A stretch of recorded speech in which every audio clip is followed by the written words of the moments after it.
Hello guys, digital marketing course Telugu. So రేపు ఎల్లుండి March 22 and 23 మీకు 2 ట్రయల్ క్లాసెస్ ఇస్తున్నాం అనమాట. మార్నింగ్ 11 o'clock కానీ లేదంటే ఈవినింగ్ 7 PM కానీ మీరు ఫ్రీ ఆఫ్ కాస్ట్ అటెండ్ కావచ్చు 2 days. సో మీకు నచ్చితేనే మీరు కోర్స్లో జాయిన్ కావచ్చు.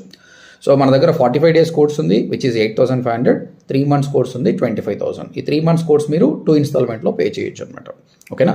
Students, working professionals, business people, make money online, freelancing చేయాలనుకున్న వాళ్ళు ఎవరైనా కూడా ఈ కోర్సు జాయిన్ కావచ్చు అనమాట. కోడింగ్ ఉండదు, non coding industry. Qualification degree ఉన్నా పర్లేదు, డిగ్రీ ఫెయిల్ అయినా పర్లేదు, బట్ ఈ కోర్స్కి టైం ఇవ్వాలి. మీరు ఎంత టైం ఇస్తే అంత నాలెడ్జ్ వస్తుంది. So we will make you independent. దాని ద్వారా మీకు మల్టిపుల్ వేస్ చూపిస్తాం అనమాట. ఆఫీస్కి వెళ్ళే జాబ్ అయితే 100% job guarantee. Work from home jobs కొంచెం తక్కువ ఉన్నాయి, కొంచెం టైం పడుతుంది అనమాట. ఓకేనా? మీకు ఇంకా ఏమైనా సందేహాలు ఉంటే ఇక్కడ కనిపిస్తున్న నెంబర్కి కాల్ చేసి నాతో మాట్లాడండి, లేదంటే ఆ నెంబర్కి వాట్సాప్ చేయండి, మీకు ఫ్రీ డెమో లింక్ వస్తుంది. ఓకేనా గైస్? All the best.